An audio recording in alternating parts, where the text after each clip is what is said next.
자, 모두들 반갑습니다. 강태공 전문가입니다. 자, 오늘은 미중 무역 전쟁이 언제까지 갈 것인가? 또 중국이 4천조 원을 이제 또 투자를 한다라고 합니다. 투자할 수밖에 없는 이유는 또 무엇이 될 것인지에 대한 부분, 여기에 대해서 오늘 좀 이야기해 보도록 할 테니까 늘 말씀드리는 여러분들의 좋아요, 구독하기, 댓글까지는 너무나 많은 힘이 된다 말씀드리면서 오늘 방송을 좀 시작해 보도록 하겠습니다. 자, 일단은 지금 여러분들도 알다시피 이미 미중 무역 전쟁이 다시 한번 또 시작된다, 2라운드가 발발한다, 뭐 그런 이야기가 들리고 있습니다. 그도 그럴 수밖에 없는 게 최근에 멕시코나 캐나다에도 관세를 부과하겠다라고 했지만 중국에 또 10%의 추가 관세를 부과하겠다라고 이야기를 이미 한 상태거든요. 이게 사실 뭐가 문제가 되냐고 하면은 여러분들도 보시면 아시겠지만 지금 기존에도 이제 전기차 같은 경우는 이미 100%였고요. 태양전지라든지 반도체 이런 부분은 벌써 50% 넘어갔습니다. 자, 그러면서 리튬이라든지 이런 것들도 한 35%. 그러니까 사실상 전기차는 거의 이제 110%가 된다라는 거는 그냥 이제 아예 팔지 마라, 너희 들어오지 마라, 이렇게 생각할 수가 있다라는 거예요. 근데 이게 사실 가장 문제가 되는 게 뭐냐고 하면은 여러분들이 이제 미중 무역 전쟁이다라고 하면은 중국과 미국 간의 그냥 싸움으로서 끝날 거다 라고만 생각하는 분들은 아마 아무도 없을 겁니다. 이게 예전에도 그랬고 역사적으로도 지금 우리나라에도 뭐가 됐다, 굉장히 큰 피해가 됐다라는 거거든요. 지금 안 그래도 증시가 굉장히 안 좋습니다. 오늘 같은 경우도 말도 안 되는 증시 하락이 나와주고 있는데 근데 과거에도 보면 알겠지만 이 미중 무역 전쟁의 여파로서 어떻게 되었다? 자, 미중 무역 전쟁 2년 쪼그라든 주식시장이라고 표현을 합니다. 이 당시가 언제냐? 19년도죠. 그러니까 미중 무역 전쟁을 시작하고 우리나라 국내 증시가 내리 이렇게 우상향하면서 잘 가나 했더니 뭐라고 합니까? 이렇게 하방으로 밀리면서 이때 사실 코로나 때문에 좀 더 빠진 게 크겠죠. 그래서 미중 무역 전쟁이라는 이슈만 가지고서 뭐 했다? 여러분들도 알다시피 3년이라는 시간 동안 내리 증시 하방으로 밀었던 게 미중 무역 전쟁이었습니다. 사실 그렇다고 해서 미중 무역 전쟁이 지금은 끝났느냐? 끝난 것도 아니라고 봐야 돼. 다만 트럼프 전 대통령이 취임을 하게 되면서 다시 이게 또 격화가 되느냐 마냐의 차이인 거지, 미중 무역 전쟁을 아직도 끝나지 않았다라고 보시기 좋습니다. 그러다 보니까 여러분들도 여기에 있어서 미중 무역 전쟁이 왜 진행되고 있는지에 대한 부분을 어느 정도 이해를 하셔야지만 우리가 언제까지 이렇게 버텨야만 할 것인가, 또 그러면은 이제 미중 무역 전쟁에 있어서 우리가 주식쟁이 입장으로서 어떤 수혜주를 살 수 있을 건 없을까에 대한 부분을 생각할 수 있는데, 미중 무역 전쟁은 너무나도 이제 많이 알려진 사실입니다. 여러분들도 알다시피 이 사실 미중 무역 전쟁의 가장 근본적인 이유는 뭐 때문이다? 보면 알겠지만 2016년도 기준이에요. 16년도 기준에 미국의 국가별 무역 적자를 본다라고 하면요, 중국을 통해서 보는 적자가 굉장히 많다라는 겁니다. 그러다 보니까 이 과거에도 얘기했죠. 말도 안 되는 이 적자에 대한 부분, 이런 것들을 없애야지만 미국도 살아날 수가 있는 거예요. 괜히 부채가 생기고 이런 것들도 말이 안 되는 거거든요. 그러다 보니까 이런 적자를 없애겠다, 우리가 손해를 보면서까지 장사를 해야 될 이유는 없다라고 하면서 미국이 뭘 해버려요. 미국이 여기에 있어서 무역 전쟁을 본격적으로 시작하게 되는 부분입니다. 관세를 부과하게 되면서. 근데 중요한 거는 이 무역 전쟁을 통해 가지고 과연 관세가 부과를 함에 있어서 미국이 이게 적자가 줄었느냐를 생각해 봐야 돼요. 근데 우리가 봤을 때 적자가 준 게 아니라 뭐 하기 시작하느냐? 적자는 오히려 거의 그대로라는 겁니다. 보면 알겠지만 이게 2023년도 기준이에요. 이 적자 국가 순위를 보는데 중국이 뭐 하고 있다? 그대로라는 겁니다. 1위로서 적자 폭이 크게 줄지도 않았어요. 그러니까 우리가 여기서 사실 생각해 봐야 되는 거는 이 트럼프 전 대통령의 이런 무역 전쟁이 결코 적자를 줄여주는 정책이 아니었다를 우리는 분명하게 확인할 수 있었습니다. 실질적으로 그럼에도 이 트럼프 전 대통령은 왜 이런 무역 전쟁을 벌이느냐를 여러분들이 생각을 해봐야 돼요. 이렇게까지 이 적자가 분명히 무역 적자 줄어든다라고 했는데 현실적으로 봤을 때 줄지가 않았습니다. 그럼 왜 이거를 하는가에 대한 명분이 필요하거든요. 사실 가장 큰 것 중 하나는 이제 트럼프 전 대통령은 보호무역 정책입니다. 보호무역 정책이기 때문에 자국에 대한 이 혜택이라든지 자국이 조금 더 컸으면 좋겠다, 이런 부분도 크고요. 완전히 그냥 예전 사상, 예전에 여러분 보면 알겠지만 미국은요 완전 패권이 국가로서 100년이 넘어가는 역사상에서 2인자를 키운 적이 없어요. 그러니까 트럼프 전 대통령도 지금 이제 중국이라는 기업이 크고 있는 게 굉장히 꼴보기 싫습니다. 그래서 이게 무역전쟁의 사실은 시발점이라 본 게 좋아요. 역사적으로 봤을 때 지금까지 보통 우리가 GDP를 이제 뭐 40%가 좀 넘어가기 시작하면요. 미국 GDP에 이제 40% 넘어가기 시작하면 이제 뭐 이게 이 나라를 2인자다라고 좀 많이 이야기를 해요. 근데 그러다 보니까 역사적으로 이런 2인자가 생길 때마다 미국은 계속해서 죽였습니다. 실질적으로 1970년도에 이 소련이죠. 소련도 이제 GDP가 40%가 넘어가자 페레스트로이카를 통해 가지고 소련을 분열시키기도 했고요. 그다음에 이제 여러분들 1985년도에 또 일본도 아실 겁니다. 플라자 합의를 통해 가지고 뭐 일본의 잃어버린 뭐 10년, 20년 뭐 이런 얘기가 나오는 만큼 일본까지도 죽여버렸어요. 그리고 여기서 사실 뭐가 나왔냐고 하면요. 중국입니다. 중국.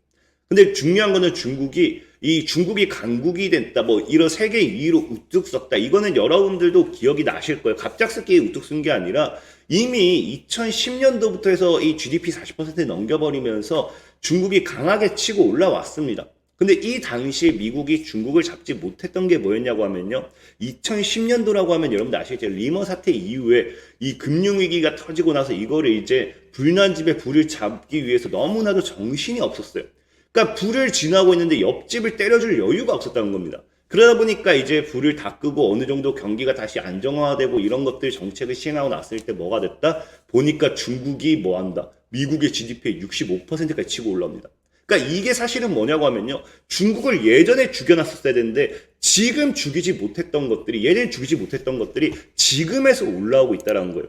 그렇기 때문에 이제 트럼프 전 대통령 같은 경우는 말도 안 되는 관세를 부과해서 중국을 죽여버리겠다. 완전히 그냥 미국 과거 패권주의 이런 시절에 그냥 마인드겠죠. 그래서 중국을 완전히 죽여버리기 위한 이런 행동을 하고 있는데 중요한 건 그러면 우리가 여기서 이 미중 무역전쟁이 끝나려고 하면은 과거처럼 소련이라든지 일본이라든지 이런 두 국가처럼 깨갱거리면 끝나요. 그냥 깨갱거리면 끝나는데 과연 중국이 여기서 깨갱 거릴 것이냐를 봤을 때는 사실은 불가능하다는 거죠. 왜? 여러분들도 알다시피 앞서 이 경험을 봤을 때 중국도 지켜봤습니다. 소련은 뭐였습니까? 소련은 완전히 없어졌고요. 그 다음에 일본 같은 경우는 잃어버린 10년이다, 20년이다, 30년이다 할 만큼 굉장히 고통의 시간을 보냈어요. 그러니까 중국 입장에서는 절대적으로 이걸 뭐 한다? 지고 갈 수가 없는 상황인 거예요. 특히나 가장 큰 거는 아마 트럼프 전 대통령이 아마 계속해서 재임을 해가지고 여기서 쏘아 붙였다라고 하면 중국도 사실 깨갱했을 수도 있습니다. 근데 문제는 뭐다? 중국 트럼프 전 대통령에서 바이든 현 정권으로 넘어가게 되면서 중국도 대응 준비 시간을 가졌다라는 거죠. 그러다 보니까 지금 중국 같은 경우도 이제 미국 전술을 본받는 법규를 만들기 시작했고요.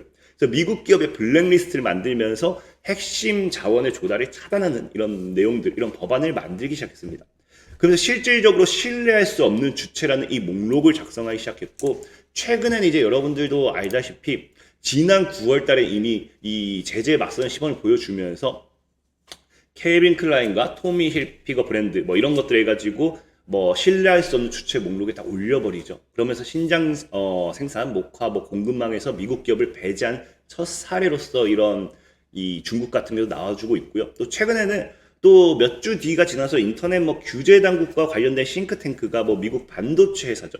인텔이 중국 안보와 국익을 지속적으로 해치는 제품을 판매했다면서 또 인텔을 조사할 것을 요구했습니다. 그러니까 지속적으로 뭐 하고 있다?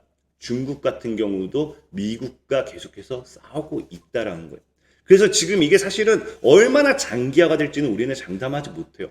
아까 뭐 언제까지 갈 것인가를 얘기했는데 사실 우리가 지금 트럼프 정권에서 전 정권에서 현 바이든 정권까지 보면 한 8년이라 봅니다. 그럼 사실 8년 동안 이미 이어졌고 언제까지 갈 것인가 본다라고 하면은 미국이 소련을 자초시키는 데는 18년이 걸렸습니다.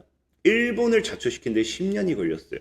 그럼 중국 같은 경우도 일본과 비슷하다라고 하면 뭐 향후 한 2년 정도면 끝나지 않나 생각해보고 있고, 정말 소련과 비슷한 상황이 간다라고 하면요 10년이고 그 이상도 갈 수도 있다는 거죠. 그렇기 때문에 지금 미중 무역전쟁은 앞으로 사실은 더 심화가 될 확률이 굉장히 커요. 그 사이에서 우리는 굉장히 치고 많이 힘든 상황들이 많이 나타나겠죠.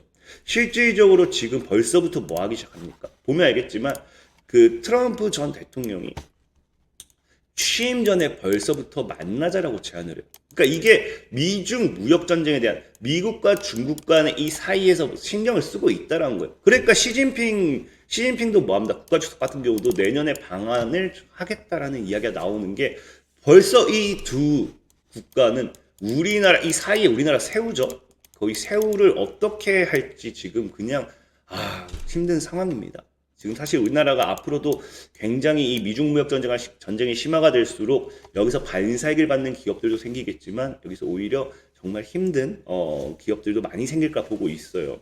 그러다 보니까 어쨌든 지금 우리가 이런 관점에서 봤을 때 주식으로서 여러분들이 접근을 한다라고 하면은 사실은 미중 무역 전쟁이 굉장히 심해진다라고 하면은 우리가 미국도 그렇고 중국도 그렇고 이 기업들이 이 나라가 어떤 트렌스를 보이는지 어떤 행보를 보이는지 여러분들이 좀 집중을 해봐야 되는데 제가 아까 앞서도 말씀드렸죠. 중국이 뭐 한다 했습니까? 4천조를 투자한다요. 실질적으로 지금 벌써부터 중국이 트럼프발 무역전쟁 견디려면 이게 어제 나온 뉴스입니다. 2천조 원에 대한 지원책이 더 필요하다라고 하면서 2천조 원에 대한 추가적인 지원 정책을 이제 이야기하려고 해요. 근데 이게 왜 4천조 원이냐고 하면요. 자, 이게 11월 28일이고요. 최근에 또 뭐 했습니까? 11월 초에 아시는 분들은 알 거예요. 이 지방 부채 이런 것들을 잡기 위해서 부채를 잡겠다라고 하면서 향후 또 5년간 2천조 원을 투입한다라고 하면서 11월 9일에 또 2천조 원 투입해요. 그러니까 이게 총 4천조입니다. 근데 이게 부채를 잡는 게 왜 이게 또 미중 무역 전쟁을 위해서냐라고 할 수도 있는데 여러분들이 쉽게 생각해 보셔야 돼요. 지금 중국 같은 경우는요. 미중 무역 전쟁을 무서워하지 않습니다. 무서워하는 건요. 지금 중국 입장에서는 내란이에요, 내란. 지금 중국이 민생이 정말 안 좋아요. 그래서 실질적으로 지금 과거부터 이 과학자들도 나왔던 얘기가 뭐냐고 하면 학자들이 했던 얘기가 뭐냐고 하면요. 자, 뭐 한다. 미국과의 갈등과 무역 전쟁이 깊어진다면 중국 사회가 버틸 수 있을까에 대한 부분을 이제 학자들도 이야기를 했고 그래서 중국의 한 학자는 뭐라 얘기합니까? 지금 중국은 이미 자급자족할 수 있는 능력이 있습니다. 그래서 미국이 봉쇄하고 제재하고 이런 것들을 두려워하지 않는 입장이에요. 다만 뭘 두려워한다? 유일하게 두려워하는 건 내란이라고 해요. 내란.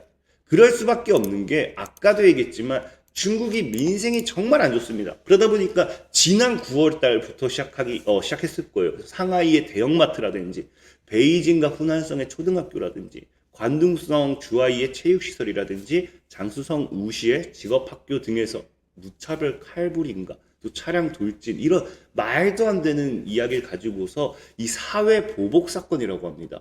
이런 것들이 지금 중국에서 술렁이기 시작했어요. 그래가지고 중국은 지금 뭐 해야 되냐고 하면요. 민생을 잡아야 돼요. 민생을 잡기 위해 사실은 미중 무역전쟁이라고 해가지고 미국에 대한 어떤 이런 게 아니라 민생을 살리기 위한 우리가 버티기 위한 지원 정책이라고 보셔야 돼요. 그래서 실질적으로 최근에도 지금 중국 같은 경우도 뭐 하겠다. 무차별 범죄에 긴장한 중국이 11월 뉴스죠.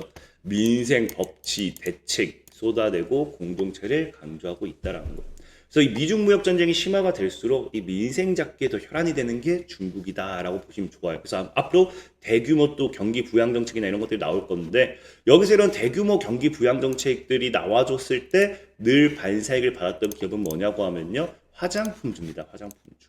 그래서 실질적인 중국이 대규모 경기 부양책에 대한 화장품주가 동반 강세다라는 이야기가 나오고 그래서 막 여기가에서 뭐 대표적인 관련 수혜주를 찾겠다라고 하면은 대표적인 게 이제 여러분들 알다시피 아모레퍼시픽이겠죠. 아모레퍼시픽. 또 실질적으로 추세 또 봤을 때 하방 추세. 그럼 이런 아모레퍼시픽 같은 경우도 뭐 이렇게 본다고 하면 여기서 또 돌파하고 또 대시세 주는지 봐야겠지만 현재 이런 박스권을 봤을 때는 적어도 지금 한 50% 정도는 더 올라갈 수 있는 상승 여력이 남아있다라고 보시는 게 좋을 것 같고요. 그 다음에 뭐 또 두 번째 또 이제 코스맥스 같은 경우도 대표적인 종목이죠. 코스맥스 같은 경우 이미 상승 추세를 타고 있어요. 타고 있고 하방 추세 때 들어왔기 때문에 여기서 이 돌파를 해내면서 또 추가적으로 쏘아주는 걸 보는 게 좋습니다.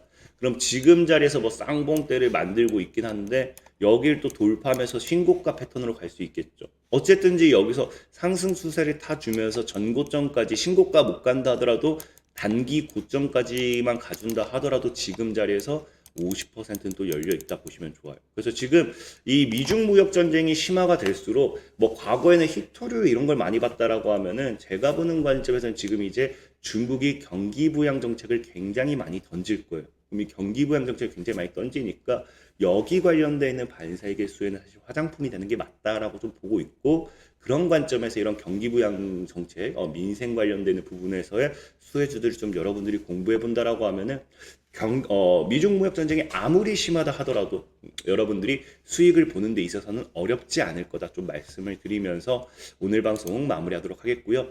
자, 그리고 늘 말씀드리지만 이런 단타라든지 중장기 종목이라든지 이런 종목들에 대한 추천을 100% 무료로 받고 싶다 하시는 분들, 100% 무료입니다. 받고 싶다 하시는 분들은 주식강태공이라고 어플을 다운을 받으시면 돼요. 100% 무료니까 필요하신 분들은 좀 참고해 보시라 말씀드리면서 오늘 방송 마무리하도록 하겠습니다. 자, 지금까지 강태공 전문가였고요. 여러분들의 좋아요, 구독하기, 댓글까지는 너무나 많은 힘이 된다 말씀드리면서 자, 모두들 안녕.